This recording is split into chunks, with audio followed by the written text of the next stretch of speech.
ரோகிணி தவளை தன் வாயாலே கெடுங்கிற மாதிரியே முத்து மீனாவும் கம்முன்னு பேசாமல் கிறிஸை கொண்டு போய் அவங்க அம்மா வீட்டில் விட்டுட்டு நல்ல விடயமாக பார்த்துட்டு இருந்தாங்க. ஆனால் ரோகிணியவே தன் வாயில் தன் தலையில் தானே மண்ணள்ளி போட்டுக்கிட்டு அவங்களும் ரொம்பவே தூண்டி விடுறதுனால முத்து மீனாவும் கண்டிப்பாக இந்த கிறிஸோட அம்மா அப்பா யாருன்னு கண்டுபிடிச்சி ஆகணும், பாட்டி எங்கே இருக்கிறாங்கன்னு கண்டுபிடிச்சி அவங்க கொண்டு போய் கிறிஸை வந்து அவங்ககிட்ட ஒப்படைச்சாகணும். பெற்ற தாய் ஒரு பையன் மேலே அக்கறை இல்லாமல் இப்படியெல்லாம் இருந்தால் என்ன அர்த்தம்?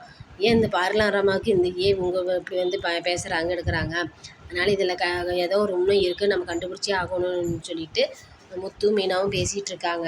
ரோகிணியோட ஃப்ரெண்டு கிறிஸோட அம்மாவுக்கும் ஃப்ரெண்டாமா, வித்யாவுக்கும் ஃப்ரெண்டாமா.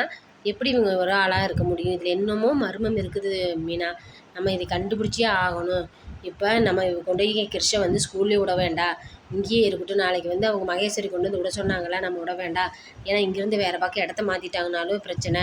நம்ம வந்து இது ஏதோ ஒரு ரகசியத்தை கண்டுபிடிச்சிருக்கோன்னு சொல்லிட்டு நினச்சிட்டு இருப்பாங்களாட்டிருக்குது. இதை கண்டுபிடிச்சி ஆகணும். சரி, எப்படி இருந்தாலும் நம்ம ஸ்கூலில் கொண்டு போய் ஜாயின் பண்ணி விட்டாங்கல்ல, அப்போ நினச்சி அந்த சிசிடிவி கேமராவில் யார் கொண்டு வந்து விட்டாங்கிறது தெரியுமால, யார் அம்மா அப்படின்ட்டு அந்த ஃபோட்டோ வச்சு நினச்சிக்கி நம்ம கலெக்ட் பண்ணலாம், அவங்க அம்மாவை எங்கே இருக்கான்னு தேடலாம் அப்படின்னு சொல்லிட்டு முத்து ஒரு ஐடியா பண்ணிகிட்ருக்கான். ஆமாங்க, நீங்கள் சொல்கிறது கரெக்டு தான். நான் அந்த ஸ்கூலில் தானே பூ போட போகிறேன். ஒரு ஒரு 2 நாளைக்கு பூ போட்டு அதுக்கப்புறம் இந்த டீட்டெயிலெல்லாம் நான் கேட்குறேன். நான் போய் இன்றைக்கி பூ போட்டுட்டு அவங்கக்கிட்ட கேட்டு வரேன். இன்றைக்கி 2 நாளைக்கு அவனுக்கு உடம்பு சரியில்லை, அங்கேயே இருக்கட்டும், நீங்கள் அவங்க கார்டியன் கிட்ட சொல்லிடுங்கன்னு சொல்லி நான் சொல்லிட்டு வரேன் அப்படின்னு சொல்லி மெயினாக அந்த ஸ்கூலுக்கு பூ போட போகிறாங்க. போயிட்டு அவங்க பிரின்சிபல் கிட்டே பேசுகிறாங்க. பேசிவிட்டு நான் 2 நாளில் பையனுக்கு உடம்பு சரியில்லை, நான் நல்லா நானே நான் கூட்டிகிட்டு வந்து விடுறேன். இப்போ அவனுக்கு உடம்பு சரியில்லாமல் இருக்குது, காய்ச்சலாக இருக்குது. அவன் வேறு அது இல்லாமல் பயந்துருக்கா. இங்கே கூட்டிகிட்டு வரேன்னு சொல்லி சொன்னாலே அழுகிறான். நான் போகலை, எங்கள் அம்மாட்ட கொண்டு போய் விடுங்கன்னு சொல்லி சொல்கிறான். நல்லா நானே நான் எப்படியாச்சும் கோளாராக கொண்டு வந்து விட்றேன். நீங்கள் அதுக்கப்புறம் நீங்கள் அவங்க அம்மாட்டையும் கார்டியன்கிட்டையும் சொல்லி ஒப்படைச்சிருங்க அப்படின்னு சொல்லி மீனா பேசுனோடனே அவங்க அதுக்கு பிரின்சிபலும் சரின்னு ஒத்துக்கிறாங்க. ஆனால் முத்துக்கு பெரிய டவுட்டாக இருக்குது. ஏன் இந்த பார்லர் அம்மா இந்த கிறிஸ் விஷயத்தில் அடிக்கடி மூக்கம் நுழைக்குது என்னன்னு தெரியல. ஆனால் அன்றைக்கி நைட்டெல்லாம் இவங்க தங்கியிருக்கிறப்ப கிறிஷு அங்கே போயிட்டு வந்தா. இதனால என்னன்னே தெரியல. இப்போ கிறிஷுவுக்கு பார்லர் அம்மாவுக்கு என்ன சம்மந்தம் இருக்குது, அந்த மகேஸ்வரிக்கு என்ன சம்மந்தம் இருக்குதுன்னு இது உடனடியாக கண்டுபிடிச்சி அதுக்கப்புறம் தான் இந்த பையனை நம்ம வெளியிலேயே விடணும் அப்படின்ட்டு முத்து ரொம்பவே யோசிச்சுட்டு இருக்கா. அவங்க அத்தைக்கிட்ட போய், அத்தை நீங்கள் யார் வந்து கேட்டாலும் இந்த பையனை விடாதீங்க, நீங்கள் பத்திரமா பார்த்துக்குங்க. நானும் மீனாவை மட்டும் வந்து பார்க்க வந்தால் விடுங்க அப்படின்னு சொல்லிட்டு சொல்லிட்டு வரேன். அப்படியே அவங்களும் மாப்பிள்ளை நீங்கள் என்ன சொன்னாலும் சரி, அதுவே நான் பார்த்துக்கிறேன். இந்த பையனை நான் பெற்ற பையன் மாதிரி என் பேரை மாதிரி நான் பார்த்துக்கிறேன் அப்படின்னு சொல்லிட்டு மாப்பிள்ளை கிட்ட சொல்கிறாங்க. கிறிஸுக்கு வளர அவங்க அம்மா கூட இருக்கணும்னு ஆசை. ஆனால் அவங்க அம்மா கொஞ்சம் கூட மனசாட்சியே இல்லாமல் தான் வாழ்க்கை தான் பெருசுன்னு சொல்லிட்டு விட்டுட்டு போயிடுறாங்க. அந்த ஸ்கூலில் ஒவ்வொரு குழந்தைகளோட பேரண்ட்ஸும் வந்து பார்க்குறத பார்த்துட்டு இவனுக்கு ரொம்பவே ஏக்கத்தில் இருக்கா. அந்த ஏக்கத்தில் இருக்கிறப்போ ஒரு பையன் வந்து இப்படியெல்லாம் பேசி, நீ போய் பேசுகிற, உனக்கு அம்மா அப்பா யாருமே இல்லை, நீ ஒரு அனாதை அப்படின்னு சொல்லி திட்டோன்னே அவனுக்கு கோவம் வந்து பூத்தொட்டி தூக்கி அடித்ததும் இல்லாமல் மறுபடி திரும்ப கேட்குறப்ப பென்சிலில் குத்தி காயம் பண்ணிடுறா. இந்த காயத்தினால பிரின்சிபல் இருந்துட்டு, உன்னை போலீஸ் இப்போவே இந்த வன்முறையில் இருக்கிற சின்ன குழந்தைய இருக்கிறப்பவே நீ பெருசாக ரொம்ப ரவுடியாக மாறிடுவேன். இப்போ இருந்து உன்னை கண்டித்து வைக்கணும், போலீஸ்கிட்ட இன்ஃபார்ம் பண்ணியிருக்கேன், போலீஸ் வந்து உன்னை பிடிச்சிட்டு போயிடுவாங்க அப்படின்னு மிரட்டினோடனே கிறிஸு அதே மாதிரி வந்துடுவாங்க அப்படின்னு பயத்தில் கிறிஸு வெளியில் கிளம்பிடுறப்ப அப்படியே கிளம்பினோடனே முத்தோட காரில் ஏறி முத்தோட காரில் கிறிஸு ஏறிடுறான். ஆனால் இவங்களுக்கு யாருக்குமே உள்ள டிக்கில் இருக்கிறதே தெரியாது. அருண் செக்கப் பண்ணிகிட்ருக்காண்டி என்னமோ ஆச்சு, இன்றைக்கி அருண் கையில் நம்ம நல்லா வசமாக மாட்டணும், எதுவுமே இல்லாட்டி கூட இருக்குதுன்னு சொல்லி நம்ம மேலே கேஸை போடுவான்னு சொல்லி மீனாகிட்ட முத்து சொல்ல, அப்படியெல்லாம் இருக்காது, நீங்கள் எதுவுமே அவர் எது கேட்டாலும் உண்மை ஏதோ பேசுங்க, ஆனால் அவர்கிட்ட எடுத்து பேசிடாதீங்க, சண்டை இழுத்துறாதீங்க. இப்போ தான் சீதா வேறு இவர் மேலே கோபத்தில் இருக்கிறா, அதனால் ஏதாச்சும் பெரிய பிரச்சனை ஆகிடப்போகுது அப்படின்னு சொல்லி மீனா அனுப்பிச்சி விட்றப்ப, சரி வர்றதை பார்த்துக்கலாம், அவன் என்ன கேள்வி கேட்குறானோ அதுக்கு தகுந்த மாதிரி நம்ம பதில் பேசிக்கலாம் அப்படின்னு சொல்லிட்டு 2 பேர் பிளான் பண்ணிகிட்டு இருக்கிறப்ப, இவங்க 2 பேர் இருக்கிறத பார்த்துட்டு அருண் வந்து அவங்கள செக் பண்ண வேண்டாம்னு சொல்லி டிராஃபிக் போலீஸ்கிட்ட சொல்கிறாங்க.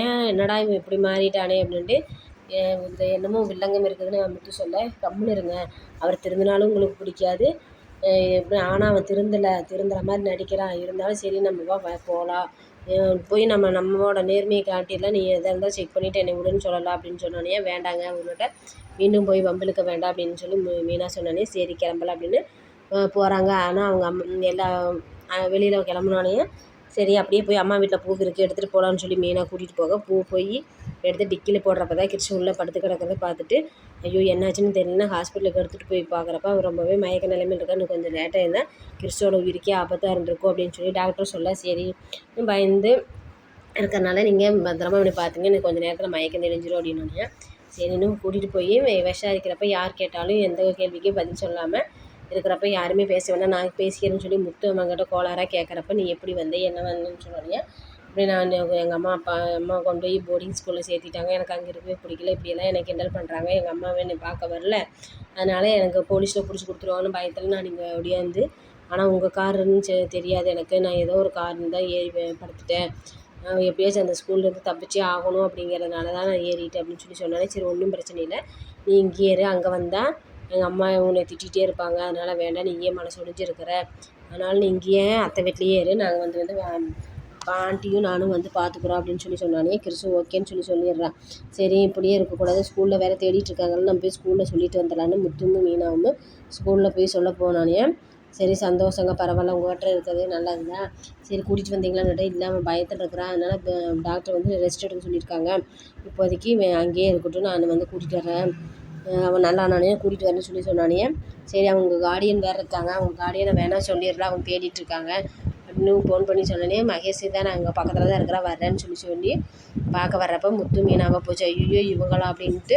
சரி என்ன தான் பண்ணலாம் இவங்க அப்படின்னு சொன்னோன்னே, ஆனால் ரோகிணிக்கு தெரிஞ்சு போச்சு இவங்க கிட்ட தான் குழந்தை இருக்குது, அதனால தான் இவங்க இங்கே சொல்ல வந்திருக்காங்கன்னு சொல்லி ரோகிணிக்கு தெரிஞ்சிருச்சு. நீ அங்கே என்ன கேட்குறாங்களோ அந்த கேள்விக்கு சூதானமாக நீ பதில் பேசிட்டு வா, நீ அப்படி என்னை கேட்டாங்கன்னா இல்லை நான் எனக்கு ஃப்ரெண்டு எப்படி ரோகிணி எனக்கு ஃப்ரெண்டோ அதேமாதிரி கிறிஸோட அம்மாவும் ஃப்ரெண்டுன்னு சொல்லி சமாளிச்சுட்டு வா அப்படின்னு சொல்லி சொன்னோன்னே சரின்ட்டு சொல்கிறேன். அவங்க வந்து இப்போதைக்கு நீ கூட்டிகிட்டு வர வேண்டாம், அவங்க வந்து 2 நாளைக்கு வச்சு பார்த்துக்கறேன்னு சொல்லி சொல்கிறாங்க, அப்புறம் தான் ஸ்கூலுக்கு கொண்டு வந்து விட்றேன்னு சொல்லி சொல்கிறாங்கன்னு சொல்லி பிரின்சிபால் சொல்ல, சரி அவங்க அம்மாட்ட கேட்டு சொல்கிறேன்னு சொல்லி ரோகிணிகிட்ட கேட்குறப்ப சரி இருக்கட்டும், உடனே நம்ம கேட்கக்கூடாது, கேட்டாலும் நமக்கு சந்தேகம் வந்துடும் அப்படின்னு சொல்லி சொன்னோன்னே சரி 2 நாள் இருக்கட்டும், அதுக்கப்புறம் நீங்கள் கண்டிப்பாக கொண்டு வந்து ஸ்கூலில் விட்ருவோன்னு நான் அவங்க அம்மாகிட்ட இன்ஃபார்ம் பண்ணிடணுன்னு அவங்க அம்மா வந்து கிளம்பி வருவாங்க, வந்து பார்த்துக்குவாங்க அப்படின்னு சொன்னோன்னே இப்படியெல்லாம் உடம்பு சரியில்லாமல் இருக்கிற இந்த பிரச்சனையெல்லாம் நடக்குது, அவங்க அம்மா இன்னுமா வந்து பார்க்க வரல, அப்படி என்ன பையனை விட்டுட்டு அவங்க அம்மா சம்பாதிக்கிறான்னு சொல்லிட்டு முத்துமே திட்ட அவனுக்கு ரொம்பவே ரோகிணிக்கு கோபம் வருது. ஆனால் மீனா வந்து கம்முன்னு விடுங்க, அவங்களுக்கு என்ன சூழ்நிலையோ என்னவோ அது நம்ம அதை பற்றி பேசக்கூடாது, சரி நம்ம கிறிஸ்து நம்மக்கிட்ட பத்திரமா இருக்கானல்ல அதை மட்டும் போதுன்னு சொல்லிட்டு மீனா சொன்னானே சரி வா கிளம்பலாம் அப்படின்னு. சரி நாங்கள் 2 நாள் கழித்து கொண்டு வந்து விட்றேன்னு சொன்னானே. மகேஷும் சரின்ட்டு ஓகேன்னு கிளம்பிடுறான்.